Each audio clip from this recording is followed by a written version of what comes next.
जैसा कि आप लोग जानते हैं कि मैं सिखलाई इन्फेंट्री में था और ये जो था मेरा इन्फेंट्री अटैचमेंट था। तो बेसिकली क्या होता है कि मैंने अपना जो पहला अटैचमेंट किया था वो सेवन सिखलाई के साथ किया था और सेवन सिखलाई के का जब टेन्योर खत्म हो गया 1 साल कुछ महीने के बाद, तो सेवन सिखलाई पीस में जाने वाली थी। तो मेरा टेन्योर क्योंकि खत्म नहीं हुआ था, मुझे 2 से ढाई साल फील्ड में करना ही था।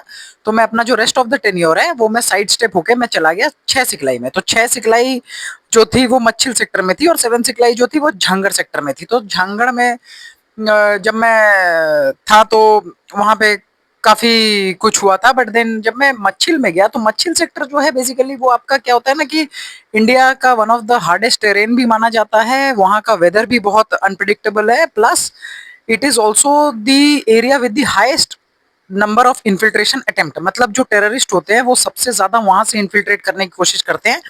और ये बिल्कुल जायज है, क्योंकि मैं आपको ये बताऊं कि ऐसा है कि वो टेरेन इतना खतरनाक और इतना मतलब अनप्रडिक्टेबल है। वहां पे फेंसिंग भी लगाना बहुत मुश्किल है क्योंकि रॉकी टेरेन भी है, जंगल भी है। तो इस वजह से वहां से सबसे ज्यादा हाईएस्ट इन्फिल्ट्रेशन अटेम्प्ट होता है टेररिस्ट का। ठीक है, तो अब मैं जब मच्छिल सेक्टर में पहुंचा तो मैं शुरू शुरू के एकदम दिन थे। मैं अपने बटालियन में गया और एकदम ही एक कंपनी में गया। मैं बाकी डिटेल्स नहीं दे रहा हूँ। तो उस कंपनी में मैं जाके मैं एकदम नया नया हुआ था, 7-8 दिन ही हुए थे 6 सिखलाई में। तो बेसिकली 1 साल कुछ दिनों की सर्विस थी मेरी और एकदम नया लेफ्टिनेंट। तो मुझे एकदम से जाते ही नए यूनिट में पता चला कि एक इंफॉर्मेशन है, इंटेलिजेंस रिपोर्ट आई है कि सामने शायद कुछ बंदों की हरकत हो सकती है और शायद है। मैंने कुछ नहीं, मैंने तुरंत जैसे ही मुझे ये इन्फॉर्मेशन मिला और मुझे पता चला कि वो मेरे ही एओआर मतलब एरिया ऑफ रिस्पॉन्सिबिलिटी में ही ये हरकत है, तो मैंने क्या किया, मैंने तुरंत ही अपने जो बंदे हैं उनका 5 बंदों को लिया और अपने आप को इंक्लूड करके 6 बंदों का एक टीम बनाया, स्मॉल टीम बनाया कि ज्यादा हरकत ना हो। और मैं निकल गया। मैंने बोला कि मैं जाता हूँ उस एरिया में जाके मैं चेक करता हूँ और आज तो जो मेरे हाथ हत्ते चढ़ा, आज तो उसको पेल दूंगा। तो मैं उसी जोश से गया था। एक नया नया लेफ्टिनेंट में जोश होता है कि यार जाऊंगा और मैं तो भाई कोई हाथ लग जाए टेररिस्ट आज तो उसका गर्दन काट के ले आऊंगा ये वाला जोश होता है। तो मैं उसी जोश के साथ ना मैं निकल पड़ा। और जैसे ही मैं निकला तो पहाड़, पूरा पहाड़ी एरिया था। तो हम लोग आराम आराम से नीचे गए, जंगल था, जंगलों के बीच में से होते हुए जब हम गए तो बेसिकली हम थे लाइन ऑफ कंट्रोल में हम लोग पोस्टेड थे। तो बेसिकली क्या है, थोड़ा सा आगे जाके लाइन ऑफ कंट्रोल था और इस साइड जो था इंडिया का नोमैंस लैंड था और उस साइड जो था वो पाकिस्तान का। बेसिकली नोमैंस लैंड किसी का भी नहीं होता है, लेकिन इस साइड एलसी के इंडिया का था और उस साइड जो है वो पाकिस्तान का था। तो हम लोग जब अपने नोमैंस लैंड से जाके ऑलमोस्ट एलसी जो होता है, जो हम डिमार्केटेड होता है, जो एक इमेजिनरी लाइन होता है, उसको जब हम क्रॉस करने वाले थे और क्रॉस करके पाकिस्तान साइड में जाने वाले थे कि भाई इसी साइड में हरकत है, आज तो बेटा तुम गए। तो जैसे हम जाने वाले थे तो अचानक से मेरे को रेडियो पे मैसेज आ गया कि सीओ का, सीधा कमांडिंग ऑफिसर का सीधा आया कि इमीडिएटली फॉल बैक। तो जैसे इमीडिएटली फॉल बैक हुआ तो मुझे लगा कि चलो यार ऐसा है कि शायद दोबारा से इंटेलिजेंस रिपोर्ट आया होगा कि ऐसा कोई हरकत नहीं है तो अपने पार्टी को वापस बुला लो या कुछ। तो मुझे ये भी था कि मैंने सीओ को इन्फॉर्म नहीं किया था, मैं एकदम से पार्टी लेके जोश जोश में निकल गया। तो ऑफ कोर्स पीछे से सीओ को इन्फॉर्म हो जाता है कि सर एक पार्टी बाहर गई है और वो आज तो लेके आएंगी, लाशें लेके आएंगी। तो इसी जोश के साथ मैं गया। और मैं जब जब सीओ ने बुलाया तो I was very very proud, I was like कि ठीक है यार, एटलीस्ट मैंने अपनी कोशिश करी। और मैं बड़ा खुश होके मैं लौट रहा था कि यार आज तो देखो जाऊंगा, सरदार खुश होगा, सीओ साहब खुश होंगे, शाबाशी देंगे, पूरे पलटन के सामने बताएंगे कि देखो ये होता है, लेफ्टिनेंट साहब एकेडमी से आया हुआ है, अभी 1 ही साल की सर्विस में, ये होता है हिम्मत।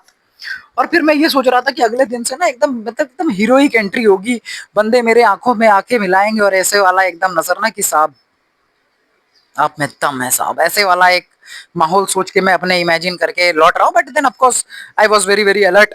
और अलर्ट होके मैं अपने बंदों को एकदम सेफली आराम आराम से ले जाके जस्ट पहुंचा, और जैसे ही मैं पहुंचा तो बेसिकली क्योंकि हम पहाड़ से उतरे थे तो आने में कुछ आधा घंटा लगा था। अब चढ़ने में क्या होता है वो 40-45 मिनट्स हो जाता है क्योंकि थोड़ा ज्यादा होता है।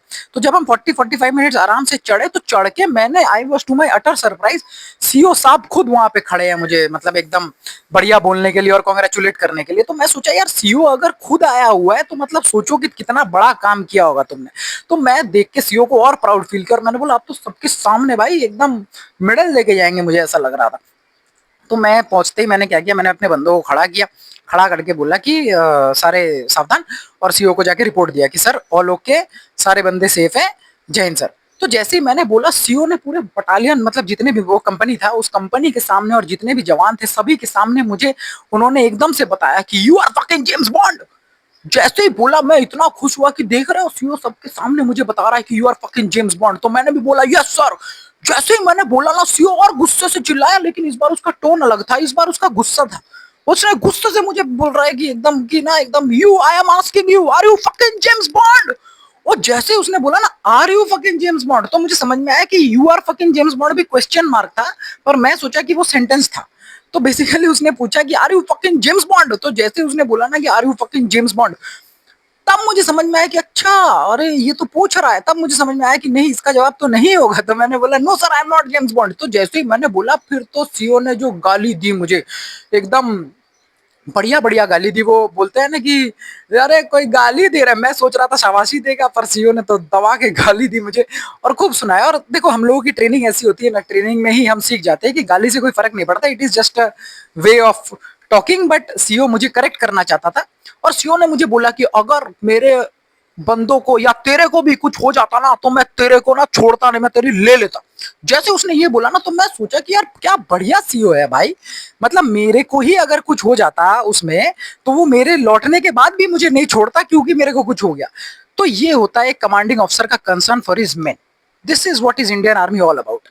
अब मेन मैं ये सोच रहा हूँ कि वो सब तो ठीक है, मैंने गलत क्या करा भाई।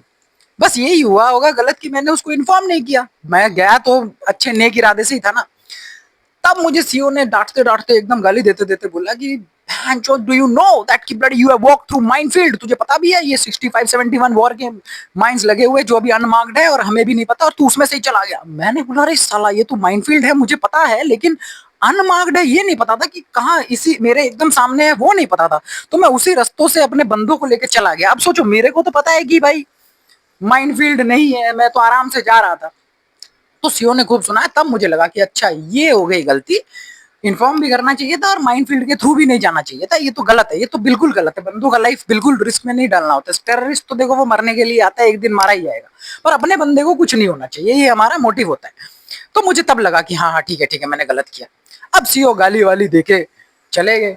तो जब सीओ गाली देके चले गए मैं भी थोड़ा माहौल लाइट करने के लिए, अब बेइज्जती तो हो ही चुकी थी, तो माहौल लाइट करने के लिए मैंने बोला अरे कोई बात नहीं यार ऐसा होता रहता है, तुम लोगों को भी नहीं पता होगा ना कि आगे माइनफील्ड है, तो यार कोई बात नहीं, हमें कौन सा पता था। बोलता है तो अचानक से बंदों ने जवाब दिया नहीं सत श्री अकाल साहब हमें पता है साहब। मैंने बोला वे अगर तुम्हें पता है तो तुमने मुझे बताया क्यों नहीं। बोला अरे साहब आप हमारे यूनिट में आए हैं, आपने हमें आदेश दिया कि जाना है और बंदों को ठोक के लाना है, तो ठोक के लाना है साहब, उसमें थोड़ी ना आपको बताएंगे कि माइनफील्ड है, आपने आदेश दिया तो हम चलेंगे साहब। मतलब सोचो यार मैं तो जानता ही नहीं था कि माइनफील्ड है, इस बंदों को इनको पता है कि सामने माइनफील्ड है, इनको पता है कि इनकी टांगे उड़ सकती है, ये कुछ भी हो सकता है, फिर भी just because I've given an order they are going with me. This is bloody Indian army. They fucking don't care what about their own life when it comes to bloody orders and when it comes to protecting the nation. भाई ऐसा होना चाहिए बंदे। और वो जब गए ना तब मैंने और हंसा और मैंने उनको हंस के बोला कि भाई ऐसा है अगली बार जब हो ना मुझे बता देना, क्योंकि मैं भी तुमसे ही सीखूंगा ना, मेरा तो नया नया है, मेरे जोश जोश में ऐसी गलतियां मत कर देना। तो मैंने उसे बताया, they were also very happy. But फिर उन्होंने 2-3 दिन बाद बोला कि साहब दम तो है आप में, इंफॉर्मेशन मिलते ही एकदम निकल गए, दम तो है साहब, लेकिन ये है कि हाँ सामने माइनफील्ड है, इसीलिए सीओ साहब थोड़े नाराज हो गए थे। तो फिर मुझे समझ में आया कि सीओ का नाराज होना भी जायज था। और बंदे लेकिन यार they are too too good, मतलब आई जस्ट कांट बिलीव कि ऐसा हुआ। So this was my first operational fuckup बोल सकते हो आप, ये तो बहुत बड़ा फकअप भी था। और मैंने लाइफ में ये सीखा कि यार फकअप मारते रहो, फकअप मारोगे तो ज्यादा सीखोगे, क्योंकि उसके बाद I became really really good. मैं सारी चीजों का इंफॉर्मेशन गैदर किया, मुझे हर एक चीज पता था कि मेरे सामने क्या है, मेरे मतलब आंख बंद करके मैं जानता था कि मेरे बटालियन एओआर में क्या क्या है। So your fuck-ups only teaches you, your fuck-ups makes you a better person, a better version of yourself, if you don't get demoralized or demotivated by it। ठीक है, तो फकअप मारते रहो और जिंदगी जीते रहो। और एक चीज याद रखना, जो फकअप तुम अभी मार रहे हो ना, एक दिन वही फकअप तुम्हारी सबसे बड़ी कहानी हो जाए, क्या पता। ठीक है, so not to worry, keep enjoying life, and always have a huge heart to enjoy, to learn from your mistakes। Okay, jai hind।